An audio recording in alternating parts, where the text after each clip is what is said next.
Good morning, everybody. It's Sunday morning. I'm getting ready to go into work, which is painful because I'd rather be listening to these new speakers I just bought.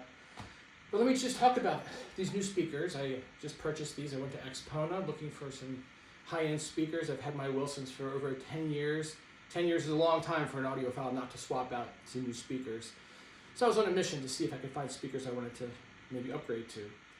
So before I jump into that whole story, because there's a bit of a story to it, just want to say a few words about to me, there's two different kinds of speakers, right? There are high-end, audiophile grade, right? And then more organic, get into the music. So high-end, stuff that has incredible detail, highs, hits you with bass. You walk into the room, you go, wow, that's incredible. A high-end speaker, an example would be like a Magico. Very expensive, but you walk into a room with Magicos, it's like, wow. Another Borison's a classic example of a high-end speaker, high-end sound. It's a wow factor when you walk into the room. And there are many others, quote-unquote, high-end video. By the way, if someone says they're selling speakers, no pets in the house, don't believe them. Anyway, let's get back to this. So, problem with the real high-end speakers is they're great until about 15, 20 minutes after listening and your ears hurt and you're not connected to the music, you're listening to the speakers, and it's not a good experience.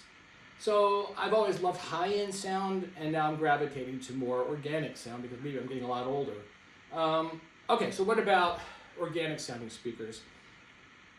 They tend to be smoother, more relaxed. They don't have the sizzle on the top, and they don't have that crazy bass. They may not be as impressive when you first listen to them, but when you own them, you love them because you love the music. An example of an organic speaker would be like a Devore. Handmade in New York, beautiful sounding speakers. So not going to blow you away when you first listen, but they're great. I heard the Ravens, which is a single driver speaker, Ferdinand Roby Ravens, same thing. They don't play loud, they don't go real high, they don't go real deep, but they're very organic. So I wanted something in the middle for good luck, so that was my goal.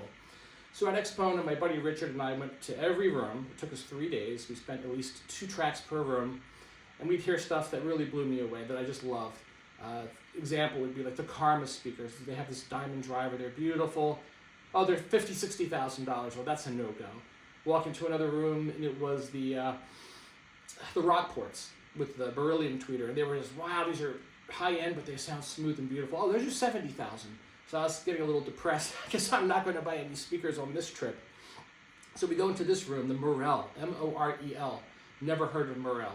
So Morel is an Israeli company, and they make drivers for high-end car audio.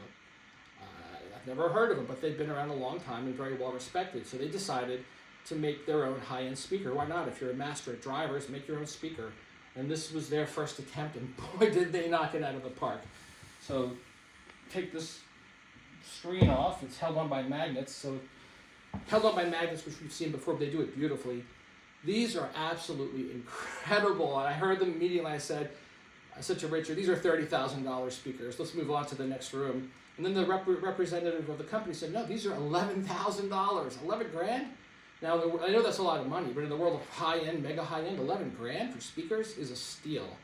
And these things sound every bit as good as the very best speakers we've heard. But its secret sauce is they are very organic. You can listen for hours. They have all the high-end features of the really fancy speakers, but they really connected to the music. So the drivers are amazing. You've got, these are Kevlar. These 2 drivers work together to make the bass. So by having 2 drivers working together, you can have a smaller driver, still move a lot of air, get some low tones, and you have less mass, so it's easier to move them. So that's how they did that. You've got this magical tweeter. It's a dome. It's a silk dome. When they pack these speakers, they have all kind of protection on them. I want to touch it so badly, but I'm not going to touch it. I just want to touch it, though. And then this one here, I think is carbon fiber, multiple layers. That's the secret mid-bass. That's the mids. Wow. The thing about these speakers, they're so linear. There's no hump. There's no V-shape. Everything is just so well balanced. And they have unbelievable bass. Now, the specs will say down to 38 hertz. Don't even look at the specs. 38 hertz, if it's done well, can still be impactful. And boy, is it ever. It's almost subterranean bass, but it's never offensive at all. In other rooms, you walk in, have the bass turned all the way up. You have to walk out of the room. they have these playing at 90 decibels, maybe more like 95. It was so loud, but nobody was leaving the room. It was not offensive. It was just incredible, and it adds to the music when you have that bass. And it's done so well.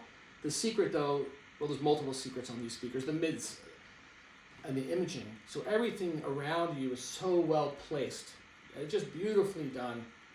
But the instruments have volume, right? There's a lot of speakers that have great imaging, like say some Planars, where everything's just laid out beautifully and it sounds fast and detailed. But they're flat images, and they're beautiful and they sound great.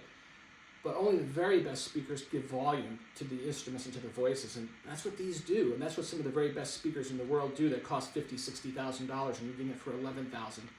It's really, that was for me what sold me on these speakers, was the voices sounded so real, like they were in the room and they had volume, and you could hear the air around the voice. It's an amazing, really amazing presentation.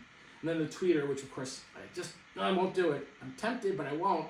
That tweeter it's beautifully detailed. It has a little bit of that sizzle, but it's, again, not offensive at all. It's done so well.